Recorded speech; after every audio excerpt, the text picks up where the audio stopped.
बाहली रज़ियल्लाहु ताला अन्हु बयान करते हैं कि अल्लाह के रसूल सल्लल्लाहु अलैहि वसल्लम ने अपना एक ख्वाब बयान करते हुए इरशाद फरमाया, बैना अना नाइमुन अतानी रजुलानि फ़अख़ज़ा बिदबअय्या फ़अतया बी जबलन वअरन। मैं सो रहा था कि मेरे पास दो आदमी आए, उन्होंने मेरे दोनों बाजुओं को पकड़ा और मुझे एक दुश्वार और खड़े पहाड़ की तरफ लेकर गए और उन्होंने कहा, इस अद आप इस पहाड़ पर चढ़ें। फ़क़ुल्तु इन्नी ला उतीक़ु। मैंने कहा कि मैं इस पहाड़ पर नहीं चढ़ सकता। उन्होंने कहा कि इन्ना सनुसहिलुहु लक। आप चढ़ें तो सही, हम चढ़ने में आपकी मदद करेंगे। अल्लाह के रसूल कहते हैं कि फ़सअइदतु, मैं उस पहाड़ पर चढ़ने लगा। हत्ता इज़ा कुन्तु फ़ी सवाइल जबल, जब मैं चोटी के करीब पहुंचा, इज़ा बि अस्वातिन शदीदा, तो मैंने सुना कि खौफनाक किस्म की आवाजें आ रही थी। कुल्तु मा हादिहिल अस्वात, मैंने पूछा कि ये किस तरह की आवाजें हैं? तो उन्होंने बताया कि हादा उवाओ अहलिन नार, ये जहन्नमियों की चीख पुकार है। सुम्मा तुलिक़ बी फ़इज़ा अना बिक़ौमिन मुअल्लक़ीन बिअराक़ीबिहिम मुशक़्क़क़तन अशदाक़ुहुम तसीलु अशदाक़ुहुम दमा।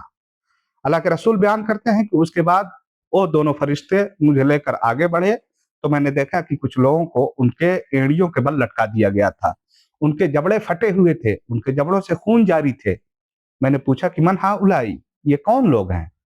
तो उन्होंने बताया कि अल्लज़ीना युफ्तिरून क़ब्ल तहिल्लति सौमिहिम, ये वो लोग हैं जो रोजा अफ्तार करने के वक्त से पहले ही रोजा तोड़ दिया करते थे। यानी जो रोजे के दिनों में, रमजान के दिनों में रोजा नहीं रखा करते थे। आप मौजूदा वक्त में देखें कि लोग क्या करते हैं, होटलों में अंदर घुस जाते हैं, पर्दे लटके होते हैं, अंदर खा पी रहे होते हैं। इन मिस्किनों को ये नहीं पता कि अल्लाह रब्बुल इज़्ज़त रात की तारीकी में काले पत्थर पर काली चींटी जो रेंगती है, अल्लाह रब्बुल इज़्ज़त उसको भी देख रहा होता है।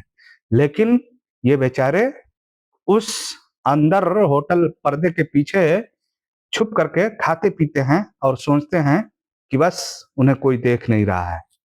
अल्लाह के रसूल सल्लल्लाहु अलैहि वसल्लम इस हदीस में मजीद बयान फरमाते हैं कि फिर उसके बाद वो लोग मुझे लेकर आगे बढ़े, तो मैंने कुछ ऐसे लोगों को देखा जिनके पेट बहुत ज्यादा फूले हुए थे, उनसे इंतहाई बदबू आ रही थी, उनकी शक्ल बहुत बुरी थी। मैंने पूछा ये कौन लोग हैं?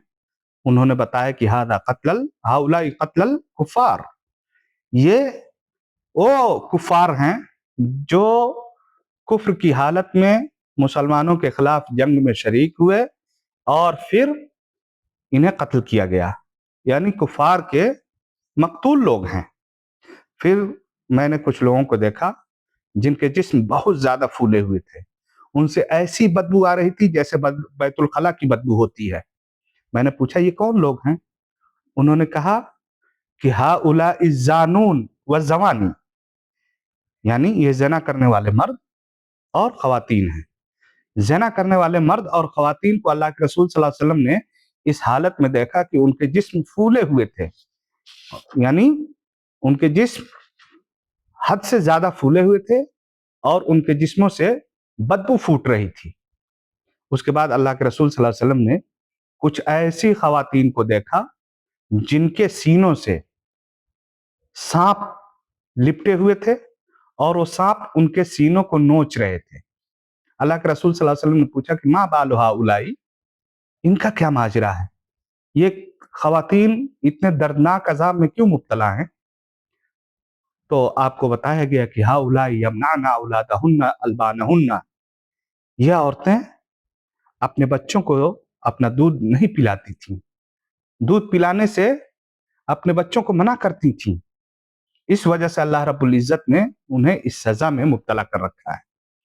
अल्लाह के रसूल सल्लल्लाहु अलैहि वसल्लम कहते हैं कि उसके बाद वो फरिश्ते मुझे लेकर आगे बढ़े, तो मैंने कुछ बच्चों को देखा कि वो दो नहरों के दरमियान खेल रहे थे। मैंने पूछा ये कौन लोग हैं?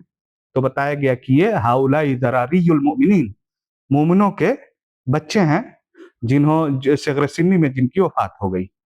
उसके बाद मुझे एक टीले पर ले जाया गया जहां 3 आदमी एक प्याले से मशरूब पी रहे थे।